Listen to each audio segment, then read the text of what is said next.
예수님께서 수만 명이 모여서 발이 밟힐 정도로 그런 상황이 되었을 때 제자들에게 제일 먼저 말씀을 가르친 것이 지난 주일날 말씀드렸죠.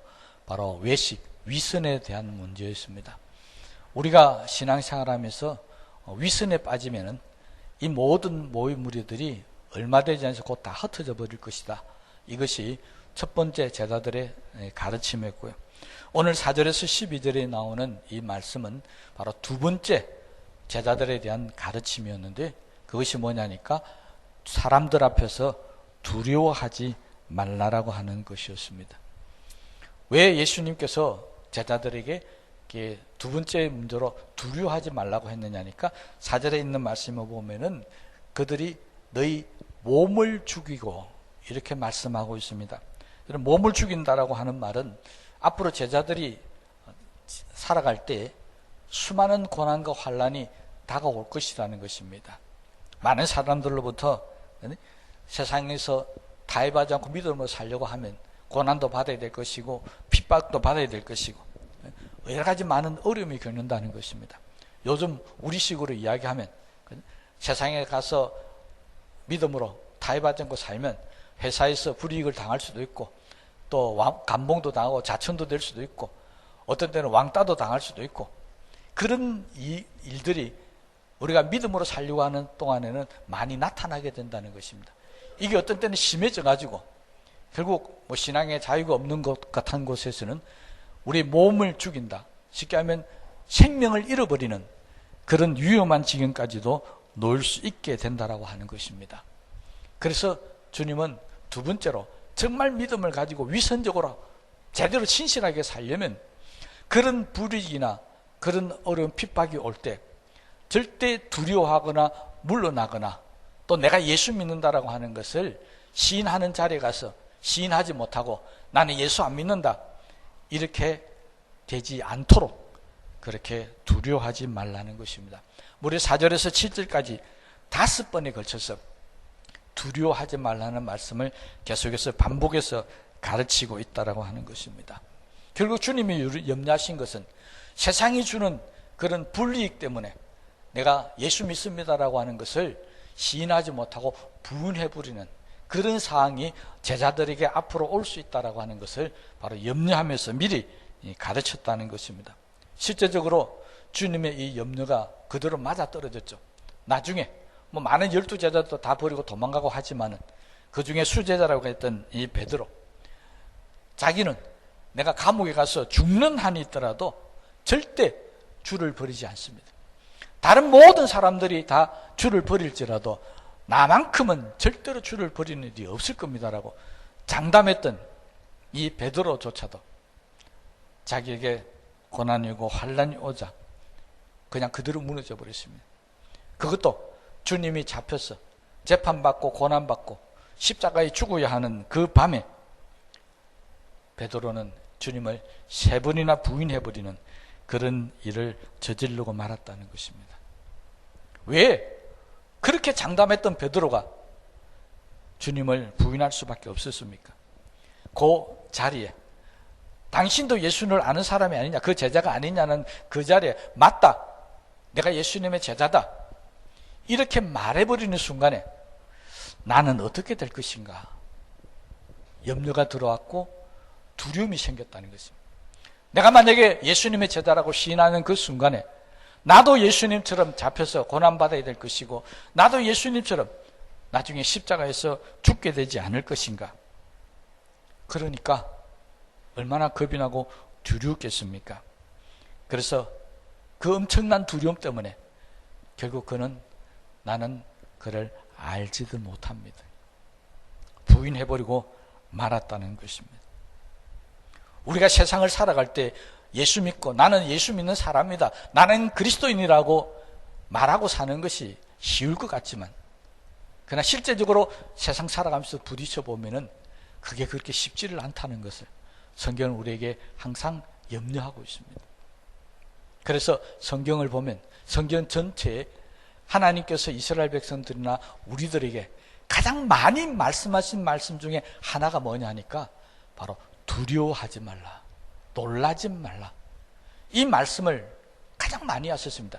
특별히 하나님께서 어떤 일꾼을 세우셔서 하나님의 일을 맡기시는 사역자들에게는 꼭 이 말씀을 하신 것을 우리가 알고 있습니다. 하나님 모세에게 하신 말씀, 여호수아에게 하신 말씀, 엘리야에게, 다윗에게, 구약의 모든 인물뿐만 아니라 또 신약에 와서 바울 같은 사람, 제자들, 모든 사람들에게 항상 강조했던 말씀이 두려워하지 말라는 것입니다.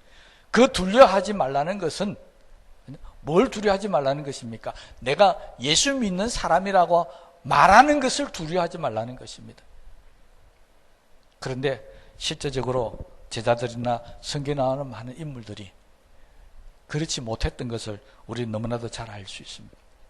그래서 오늘 본문에서도 제자들에게 주님이 말씀하시는 겁니다. 두려워하지 말라. 그러면서 두려워하지 말아야 될 이유를 말씀하실 때 주님은 그렇게 말씀합니다. 저들은 몸은 죽인다. 이 말은 뭡니까? 저들은 세상의 권세를 갖고 있기 때문에 우리 몸은 충분히 죽을 수 있다는 것입니다. 우리 생명을 빼앗아갈 수 있다. 그런 권세가 있다. 주님이 인정하셨습니다. 그런데 그 다음이 뭐냐니까, 그렇지만은 그들은 거기서 끝난다. 무슨 말입니까? 세상에 우리 환난하고 핍박을 줘서 우리 가진 모든 것을 빼앗아갈 수도 있고 우리를 죽은 가운데 몰아넣어서 생명까지도 가져갈 수 있다는 것입니다. 그런데 거기가 끝이라는 것입니다. 주님 왜 이 말씀하셨을까요? 주님은 우리들에게 거기가 끝이 아니라고 하는 것을 말씀하고 싶은 겁니다. 세상은 죽으면 끝이라고 그러지만 아니라는 것입니다. 하나님의 백성들은 죽으면 끝이 아니고 죽었다가 다시 살아나는 부활이 있고 그 부활에는 그 다음에는 성천하는 영광이 우리들에게 주어져 있다는 것입니다. 그러니 우리가 진짜 두려워해야 할 것은 내 몸이 죽는 것이 아니라 내 몸도 죽일 뿐만이 아니라 내 영혼까지 죽여서 지옥까지 보내시는 그 하나님의 권세가 정말 우리가 두려워해야 할 때 권세지, 몸만 죽이고 마는 그런 권세는 두려워하지 말라는 것입니다. 왜? 몸 죽여봐야 하나님께 다시 살리시니까요. 여러분, 내가 죽는 게 왜 겁납니까? 죽으면 끝이라고 생각하기 때문에 겁이 나는 겁니다. 그런데 나는 죽었다가 다시 살아날 거야. 그러면 죽음이 겁이 안 나는 것입니다. 그렇잖아요. 여러분, 죽었다가 다시 살아나는데 죽는 게 왜 겁이 납니까? 주님은 지금 제자들에게 그것을 말씀하고 있습니다. 세상이 아무리 권세가 크다 할지라도 그들은 죽이는 것밖에 못한다. 그런데 하나님은 어떠시다고요? 다시 살리신다. 그리고 어떤 사람은 지옥으로 보내고 어떤 사람은 천국으로 보내가는 그런 권세가 하나님께 있기 때문에 그래서 그들은 두려워할 것이 아니라고 하는 것입니다. 그런데 실제 우리는 살아가면서 두려워하지 않습니까? 아니요. 두렵잖아요. 아니, 다른 사람이 나를 죽이고 나를 망하게 하겠다는데, 나를 잘못되고 고통스럽게 하겠다는데 두려워하지 않을 사람이 어디 있습니까? 두렵습니다. 목사님, 저도 그런 거 두려워요. 그래서 많은 목회자들이 그 두려움 때문에 강단에 서서 진리를 제대로 전하지 못하는 경우도 있습니다. 정치와 타협을 하고 세상과 타협해서 그렇게 되는 경우도 많이 있습니다. 우리 교단이 올해 교단 설립 70주년입니다. 우리 교단이 생긴 배경이 일제시대 때 신사참배하지 않고 신앙을 지키겠다고 감옥 가고 목숨 버리고 그래서 지켜서 고신교단이라고 하는 교단이 생기게 된 것 다 알지 않습니까? 왜 그들이 그렇게 목숨을 버려가면서 지켰을까요? 죽는 게 문제가 아니고 나 하나 죽음을 통해서 하나님의 나라가 이루어진다. 그런데 그들이 죽는 게 안 두려웠을까요? 아니, 두렵습니다. 그런데 그 두려움을 이길 수 있었던 것이 뭐냐니까 이 권세보다도 더 큰 권세 가진 하나님이 내가 지금 이래 죽더라도 하나님 다시 살려주실 것이고 하나님께서 나를 영원한 하나님의 나라로 인도해 주실 것이다. 그 믿음이 있었기 때문에 그 두려움을 이길 수 있었다는 것입니다. 그래서 주님은 지금 이 문제를 가지고 이렇게 제자들에게 다시 질문을 던집니다. 자, 그렇다면 내 몸을 죽이는 사람들을 두려워할 것인가? 그렇지 않으면 우리의 영혼까지도 주관하시는, 천국을 이끄시고 지옥으로 보내고 하는 이 권세를 가진 하나님을 더 두려워할 것인가? 제자들에게 너희들이 결정해야 된다는 것을 지금 말씀하고 있습니다. 똑같아요. 사람도 두렵고 하나님도 두렵습니다. 하나님을 믿으니까 사람이 안 두렵다, 죽음이 안 두렵다, 아니에요. 다 두렵습니다. 그런데 둘 다 두려운데 어느 것을 더 두려워해야 하느냐는 것입니다. 선택이 뭡니까? 우리의 선택은 당연히 사람보다는, 세상의 권세보다는 하늘의 권세가 더 두렵다. 그래서 하늘의 권세를 우리는 더 두려워하고 그것을 선택해야 한다는 것이 주님의 가르침입니다. 그런데 세상의 권세는 내 현실 앞에 보이고 하나님의 하늘의 권세는 지금 내 눈앞에 안 보이다 보니까 사람들은 자꾸 세상의 권세를 더 두려워하더라는 것입니다. 여러분, 오늘 저와 여러분들은 어느 권세가 더 두렵습니까? 하늘의 권세가 더 두렵습니까? 아니면 사람의 권세가 더 두렵고 세상의 권세가 더 두렵습니까? 고난과 환난이 오기 전에는 베드로도 그렇게 장담했습니다. 주님의 권세가 더 낫다. 하늘의 권세가 더 낫다. 그래서 모두가 다 주를 버릴지라도 나는 절대 버리지 않겠습니다. 그런데 평소에는 그랬는데 고난이 딱 오니까, 어려움이 오고 사람들 앞에 딱 끌려가니까 그 자리에서는 주님을 부인하더라는 것입니다.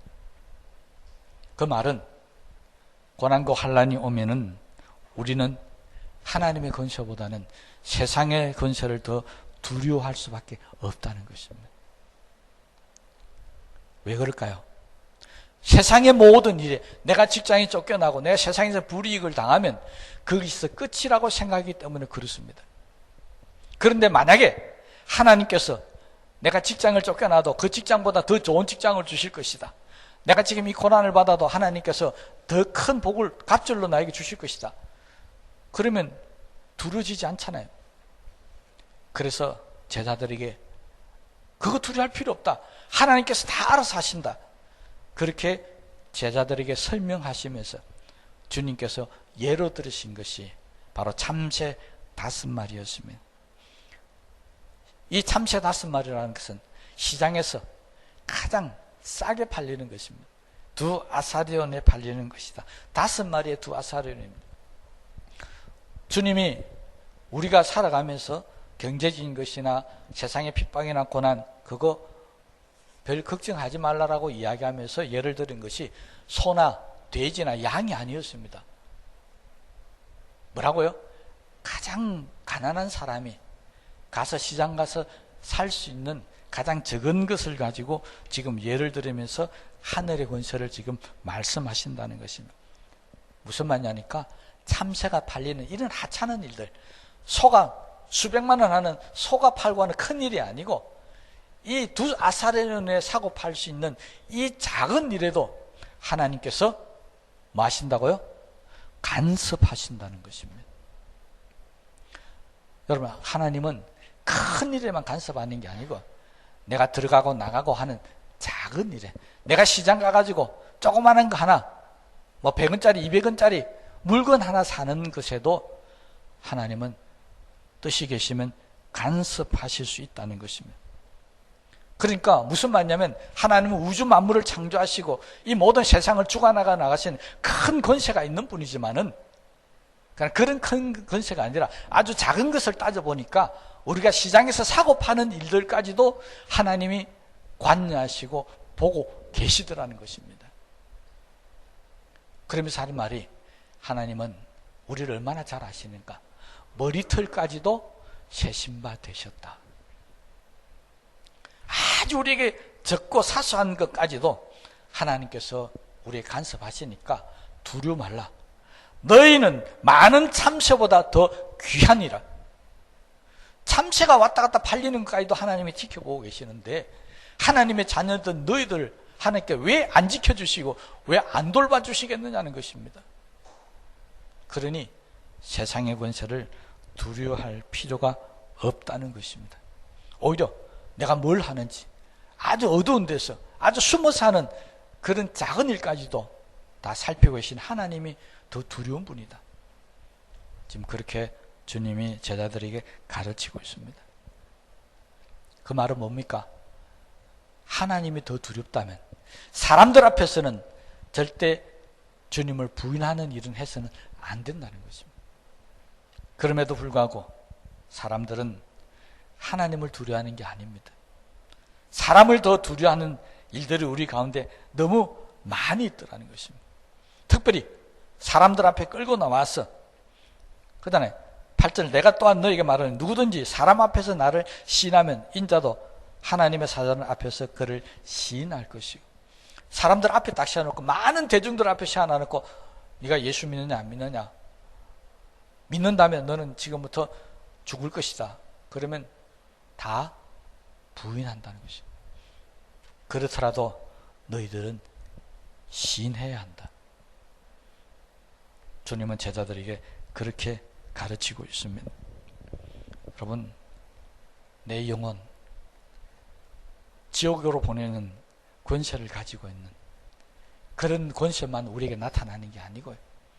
직장에서나 가정에서나 아니면 길거리 다니면서 일어나는 모든 일에도 하나님 우리와 함께 하심으로 우리의 모든 읽을 수 있는 적을 지키고 보여주시고 살피고 계신다. 그러니 진짜 두려워할 분은 하나님이시다. 그런 사람들 두려워하지 말라는 것입니다. 여러분, 다른 말로 하면은 무슨 말이냐니까 지금 주님은 우리가 교회 안에 모여서 나 예수 믿습니다. 나는 그리스도인입니다. 나는 뭐 성경을 얼마나 받고 기도를 얼마나 합니다. 이런 걸 보면서 그 사람이 하나님 자녀냐 아니냐 이렇게 판단하는 게 아니라는 것입니다. 우리가 아무리 모여서 예배를 드리고 충실하게 주일마다 예배 드리고 해도 하나님 이것 때문에 우리가 믿음이 좋다 적다 저 사람은 천국 갈 사람 지옥 갈 사람 이렇게 판단하는 게 아니라는 것입니다. 어디에서 가장 정확하게 하나님 판단하시냐니까 세상에 나가서 세상 사람들 앞에서 내가 예수 믿는다라고 하는 것을 시인할 수 있는 그것도 환난과 고난이 올 때 예수 믿으면 나에게 불이익이 다가올 때 그때 내가 당당하게 나는 예수 믿는다라고 말할 수 있는 그런 사람을 하나님이 원하시는 것이고 그 사람을 인정하신다는 네가 진짜 그리스도인이다. 그렇게 하나님이 도와주신다는 것입니다. 제가 다른 교회 가서 집회를 인도하고 난 뒤에 같이 다가를 나누는 시간에 어떤 교회 안수 집사님이 제게 와서 목사는 부끄럽지만은 하고 이야기를 꺼내는데 그분이 가진 고민이 뭐냐니까 회사에서 조금 자리가 좀 높은 자리에 계셨던 분인데 자기보다 더 높은 분들 뭐 사장님이나 뭐 좀 더 높은 분이겠죠. 그런 분들이 회식하면서 자, 술 한잔 하게 하고 따라줄 때 그 술잔을 도저히 거절하지 못해가지고 다른 때는 술을 안 마시는데 딱 그 시간 그만큼은 그렇게 하고 마신답니다. 하나님 아시지 않습니까? 내 마음은 원이지만 육신이 약해서 어쩔 수 없습니다 하고 마시는데 오늘 목사님 하신 설교를 듣고 나니까 그것도 안 될 것 같은데 어떻게 하면 좋습니까? 하고 물어봤습니다. 그럼 제가 뭐 어떻게 하겠습니까? 본인 문제인데. 그래서 그래도 뭐 목사니까 원칙적인 답은 해줘야 되겠죠. 그러면 회식 있는 날 사전에 그분한테 찾아가서 나 사실 교회에서 뭐 안수집 산데 지금까지는 먹었는데 앞으로는 좀 먹지 않도록 양해해 주십시오. 그렇게 미리 말씀을 드리는 게 어떻겠습니까? 그렇게 권유드렸습니다. 여러분, 말한다고 해서 그 위에 계시는 상사분이 아 그래 마시지 마 그렇지 않을 겁니다. 겉으로는 와서 이야기하니까 그래 뭐 안 마셔도 되지 했는데 속으로는 네가 그래 뭔가 마음에 나쁜 마음을 가질 수도 있고 또 인사나 어떤 문제에 있어서 아니면 어떤 일을 맡길 때 더 고약한 일을 맡길 수도 있습니다. 그거 다 사람들 마음이잖아요. 지금까지 그것이 겁이 나서 그 술잔을 거절하지 못했다는 것입니다. 여러분, 그런 빈정거림이나 비난이나 불이익 그렇게 당할 때 이거 꼭 기억하시기 바랍니다. 제가 그번에 똑같이 말씀드렸습니다. 내가 사람을 두려워하는가 아니면 하나님을 두려워하는가, 그 시간에 묻고 판단하십시오. 사람이 두렵다면, 아직도 사람이 두렵다면 그 숫자는 받아야 될 것이고, 이제는 사람이 두렵지 않고 이제는 하나님이 두렵다면 당연히 거절해야 할 것입니다. 그리고 다른 일을 열심히 하십시오. 회식 가서 술 먹는 일 열심히 안 해도 됩니다. 그때는 혼나고 그때는 불이익을 당해도 내게 맡겨준 일 열심히 하고 성실히 하고 다른 어떤 사람들보다도 좋은 결과를 가져오면은 술 안 마신다고 불이익을 주고 한 그런 일은 잠시는 있을지 모르지만은 그러나 길게 보면은 아마 더 신뢰를 하지 않겠습니까? 그렇게 말씀을 드렸습니다. 여러분, 술잔을 안 들면 내 앞길이 막힌다. 이건 사람이 두려워서 가진 생각입니다. 그런데 내가 술잔을 거절하고 물리치더라도 하나님께서 나의 앞날을 책임져 주시고 나에게 더 좋은 일이 생기게 해 주실 것이다. 이것은 사람보다는 하나님을 더 믿고 의지했다는 것입니다. 다행스럽게 그 뒤에 이분이 제게 개인적으로 연락이 왔는데 그 뒤에 잘 풀려서 지금은 이사로 승진했습니다. 얼마나 감사한지 모르겠습니다. 여러분, 그때는 어렵고 손해보고 뭔가 잘못된 게 있지만 내가 하나님을 믿고 하나님께 맡긴 이상은 하나님은 그 인생을 책임져 주신다는 것입니다. 우리도 이 믿음을 가지셔야 됩니다. 지금 주님이 제자들에게 그렇게 말씀하는 겁니다. 사람들 앞에 물론 부인할 수도 있죠. 그러나 하나님을 더 두려워한다면은 당연히 가서 시인할 수 있어야 된다. 그걸 가르칩니다. 그런데 이게 말 같지 않잖아요. 저도 설교 이렇게 하지만 여러분이 듣고 나도 한번 해봐야 되겠다 믿음이 생길는지 모르지만 막상 그 자리 가면 이게 어렵습니다. 그래서 또 넘어집니다. 또 쓰러집니다. 그러면 내가 믿음이 약해서 내가 다 해봤다고 해서 우리가 지옥 가겠습니까? 아닙니다. 주님이 지금 말씀하시는 것은 그게 아니고요. 네가 술잔을 거절하면, 네가 부인하면 지옥 간다. 이 말씀이 아닙니다. 지금 누구를 더 두려워해야 되냐? 하나님을 더 두려워하라. 그러면 내가 또 넘어졌으면 우리는 어떻게 한다고요? 하나님 앞에 가서 하나님, 내가 아직도 믿음이 약해서 또 넘어졌습니다. 회개하고 용서를 구하면 하나님께서 용서해 주시겠습니까? 안 해 주시겠습니까? 믿음이 좀 없는 것 같으네. 저는 용서해 주실 줄로 믿습니다. 내가 아무리 잘못해도 정말로 죽을 죄를 지고 아니 사람을 죽인 죄를 갖고 왔다 할지라도 하나님 앞에 나와서 하나님, 내가 믿음이 약해서 또 넘어졌습니다. 회개하고 용서를 구하면 수십 번, 수백 번이라도 하나님께서 우리에게 용서해 주실 줄로 저는 믿습니다. 왜냐하니까 제자들이 예수님께 물었잖아요. 용서를 몇 번씩 해야 됩니까? 예수님 대답이 뭐였습니까? 70번씩 7번이라도 하라. 주님이 그렇게 가르쳐 놔놓고 나 이제 용서 못한다. 그렇지는 않을 줄로 믿습니다.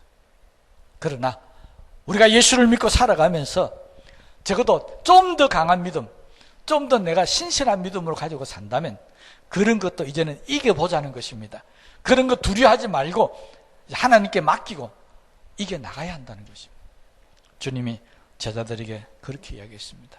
그러니 설사 넘어지면 너무 실망하고 낙심하지 마시고 기도하고 회개해서 또 새 힘을 얻고 언젠가는 이겨나가는, 언젠가는 사람이 두렵지 않고 하나님 두려운 그런 순간이 반드시 올 걸로 믿고 우리가 기도하면서 회개하면서 그렇게 살아가시기를 바랍니다. 그런데 사실 그거는 문제가 안 되는데요. 오늘 10절 말씀부터는 정말 우리에게 문제가 되는 큰 문제를 주님이 마지막에 가르치고 있습니다. 시인하고 부인하고 하는 그런 문제, 회개하고 하면 다 됩니다. 그래서 베드로도 회개하니까 용서받고 계속 하나님 일을 하잖아요. 그런데 절대로 용서받지 못할 죄가 있다라고 주님이 그 다음 가르칩니다. 10절 말씀 보실까요? 누구든지 말로 인자를 거역하면 사심을 받으려니와, 말로 하는 거 뭡니까? 인자를 거역하면 시인한다, 부인한다, 말로 하는 거잖아요. 그러니까 이건 뭐라고요? 다 사심을 받을 수 있다는 것입니다. 그런데 성령을 모독하는 자는 사심을 받지 못하리라. 이것이 핵심이었습니다. 여러분, 지금 주님께서 두려워하지 말라, 사람 앞에서 부인하면 넌 지옥 간다, 그거 절대 용서 못 받는다, 그게 아닙니다. 말로 부인해도 잘못해도 그거 다 용서된다고 주님 지금 말씀하잖아요. 그런데 용서 안 되는 게 있는데 성령을 모독한다는 것입니다. 자, 이 말이 도대체 무슨 말이겠습니까? 성령이 하시는 사역을 보면 알 수 있습니다. 성령이 하는 사역, 여러 가지 우리에게 은사도 주고 뭐 여러 가지 기적도 베풀 수 있는 능력도 주고 합니다. 그런데 성경에 보면은 성령이 하는 사역, 가장 귀한 사역, 그것이 뭐냐니까 예수를 안 믿는 사람을 믿게 하는 일을 성령이 하시는 것입니다. 바울은 그래서 로마 교회 편지를 보내면서 로마서 8장에 보면 성령이 우리들에게 하나님의 자녀인 것을 증거하시느니라, 그렇게 가르치고 있습니다. 그러니까 성령이 우리가 하나님 자녀되게 만들어 주신다는 것입니다. 성령이 예수 안 믿는 사람을 예수 믿게 만들어 주신다는 것입니다. 이게 성령이 하는 가장 귀한 역사입니다. 그런데 이 일을 방해한다는 것입니다. 이 일이 아니다, 모독한다는 것입니다. 성령 그런 일은 못한다, 이렇게 하면 결국 어떻게 하는, 그 사람은 지옥 간다. 좀 더 쉽게 풀이하면요, 절대 용서받지 못하는 죄, 예수를 안 믿는 죄인 줄로 믿으시기 바랍니다. 예수를 안 믿는 죄는 용서가 안 됩니다. 그렇잖아요. 우리가 심판날에 하나님 앞에 서면 지옥 가고 천국 가는 기준이 뭐였다고요? 예수님을 믿느냐 안 믿느냐였습니다. 잘 믿느냐 좀 덜 믿느냐, 믿음이 좋으냐 적으냐, 이게 아니었습니다. 하나님께서 성경을 통해서 우리에게 말씀하시는 천국과 지옥의 갈림길은 예수를 믿느냐 안 믿느냐는 것입니다. 그런데 예수를 안 믿던 사람, 나 예수 믿겠습니다, 회개하고 돌아오면 천국 갑니다. 그러나 끝까지 나는 예수를 안 믿습니다, 그 사람은 사심을 받지 못한다. 다른 말로 하면 오늘 성경대로 말씀드리면 절대 용서를 받을 수 없다는 것입니다. 다른 모든 죄는 다 용서가 되는데, 그러나 예수를 안 믿는 죄만큼은 용서가 안 된다는 것입니다. 주님은 이것을 염려하신 겁니다. 어떤 사람이 믿음이 약해서 사람들 앞에 가서 주님을 부인하는 경우도 있습니다. 그러나 회개하고 돌아오라는 것입니다. 그런데 뭐가 안 된다고요? 나는 예수 안 믿는다, 사람들 때문에, 다른 사람들 때문에, 세상의 권세가 겁이 나서 나는 예수 안 믿는다, 이것만큼은 절대 용서가 되지 않는 죄라는 것입니다. 여러분, 신앙이 넘어지고 약해지고 죄를 짓고 잘못될 수도 있습니다. 그러나 저와 여러분들이 결코 가서는 안 될, 결코 해서는 안 될 말, 바로 예수 안 믿는 것입니다. 이건 아닙니다. 그러나 불행하게도 오늘날까지 많은 사람들이 교회를 왔다가 교회를 나가면서 예수를 안 믿는 사람들이 너무나도 많이 있습니다. 이건 용서가 안 되는 것입니다. 성경의 5절의 말씀대로 그들은 바로 지옥에 넣는 권세를 가지신 분이 그를 지옥으로 가게 하실 수밖에 없다는 것입니다. 주님은 지금 제자들에게 이것을 당부합니다. 다 부인하고 도망갈 거 다 하셨다는 이야기입니다. 그러나 어떤 일이 있더라도 회개하고 다시 돌아오면 되는데 안 믿는 죄만큼은 짓지 말라는 것입니다. 그 말은 뭡니까? 나를 영원히 떠나지는 말라는 것입니다. 잠시 떠났다가 돌아올 수도 있습니다. 그러나 나를 영원히 떠나는 이 죄만큼은 결코 용서받을 수 없다는 것입니다. 그래서 베드로도 주님을 3번이나 부인했지만 용서받고 예수님의 수제자로서 일을 잘 감당했었습니다. 근데 용서받지 못하는 주님을 영원히 떠났던 사람이 있었죠. 바로 가룟 유다였습니다. 베드로와 가룟 유다 차이는 딱 하나 있습니다. 영원히 주님을 떠났느냐 아니면 돌아왔느냐. 여러분, 우리도 연약해서 날마다 넘어지고 쓰러지고 날마다 우리 입술로 하나님 앞에 죄를 많이 짓습니다. 인자를 거역하는 그런 죄를 많이 짓습니다. 그러나 그 입술을 가지고 하나님 앞에 나와서 회개하고 기도하십시오.